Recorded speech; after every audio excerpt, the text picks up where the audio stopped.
नमस्ते दोस्तों, हम हैं आज प्रयाग नगरी कुंभ में और हमारे साथ हैं खड़ेश्वर बाबा जी जो एक पैर पर खड़े हैं। हम उनसे जानेंगे सनातन धर्म के विषय में। बाबा जी, आप एक पैर में कब से खड़े हैं?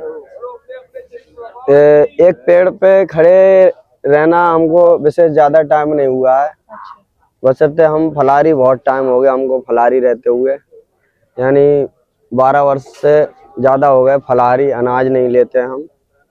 और अपना यही जीवन जीते हैं बचपन से लेके आज तक। गुरु महाराज के चरणों में अपना यही पद्धति है, यानी भजन पूजन साधन, यानी संध्या वंदन अपना स्थान पे रहते हैं, कुटिया पे रहते हैं। अच्छा। हाँ। और बाबा बनने से पहले आपका जीवन कैसा था? बाबा जी बनने से पहले तो हम बच्चे थे।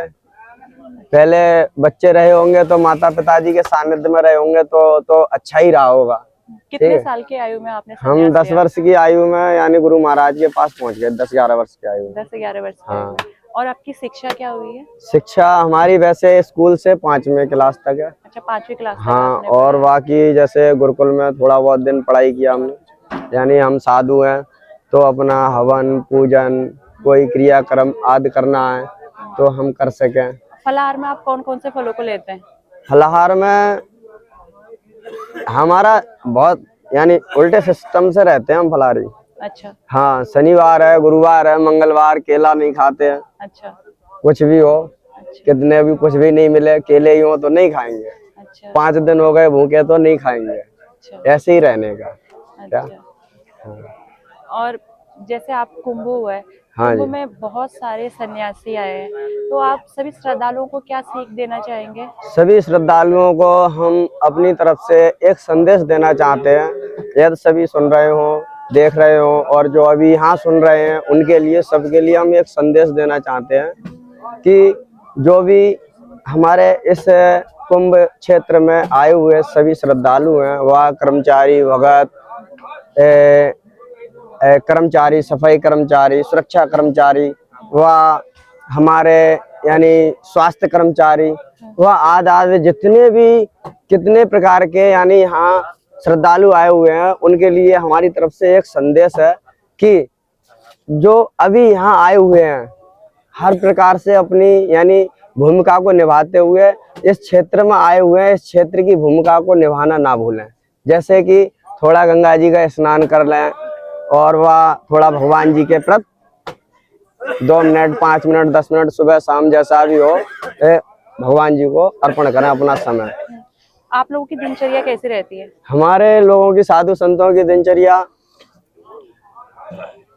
सिर्फ वैसे तो बहुत सारे कर्म होते हैं और अभी हम जैसे अखाड़े में रह रहे हैं तो हमारे अनेक साधु हैं, अपने धोनी है, किसी के पास धोनी है तो धोनी को अपना साफ शुद्ध करता है, नहाता है, धोता है, अपने पूजा जप तप करते हैं। और भगवान जी पंच पूजा है तो भगवान जी की आराधना करते हैं बैठ के। बाकी अपने देवता हैं उनकी टाइम पे आरती पूजा होती है, उनकी आरती पूजा करते हैं। उनके साथ अपना अपना जो समय है भगवान जी के आराधना में देते हैं। हाँ, अधिक से अधिक जितना समय हो सकता है हम हमारे सन्यासी और साधु संत सभी भगवान जी के या जो जिन सभी लोग जानते हैं ईश्वर गॉड व आदाद, उनके लिए अपना समय अधिकांश समर्पण करते हैं। ये हमारे लोगों की दिनचर्या रहती है। क्या? बाकी संसार के सारे कर्म करते हैं, सारे कर्म करते हुए भी भगवान जी को हम हमारा समय अर्पण करते हैं। यानी थोड़ा उनके लिए बैठ के जब तब अभी हम हठ योग में तो ये उन्हीं के लिए हमने ये समय पूर्ण निकाला है। अच्छा। कोई भी कर्म करेंगे तो उनको नहीं भूलेंगे। मतलब आपका मानना है कि हठ योग की साधना से परमात्मा की प्राप्ति होगी?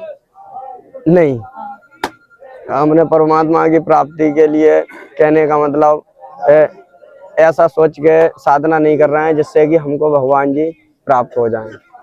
क्या? हाँ, हमारे सिद्धों के पद चिन्हों पर हम चल रहे हैं। हमारे साधु संतों ने, हमारे गुरु मूर्तियों ने, हमारे पहले से ऋषि मुनियों ने तप किया है। उनका कहना भी है कि यदि आप तप करोगे तो शायद भगवान जी आपको प्राप्त हो भी सकते हैं। क्या? तो हम उनके पद चिन्हों पर लगे हुए। अच्छा, निष्काम भाव से आप हाँ, निष्काम भाव से, कोई आसक्ति नहीं, आसक्ति नहीं है कि हम खड़ेश्वरी इसलिए हुए हैं।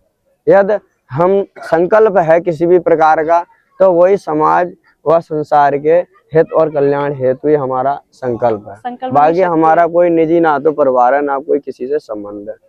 सभी निजी वाले हमारे, जो हमारे पास है वो हमारा है, बाकी हमसे दूर है वो संसार का है। दोस्तों, आप सभी को मैं आशा करती हूँ कि हमारा संवाद खड़ेश्वर महाराज जी के साथ पसंद आया होगा, और आपके मन में यदि कोई सवाल है तो आप हमें कमेंट में भेज सकते हैं।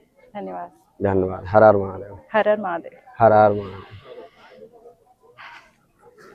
ठीक है, धन्यवाद। धन्यवाद। कहाँ से पधारे हो? उत्तराखंड। उत्तराखंड।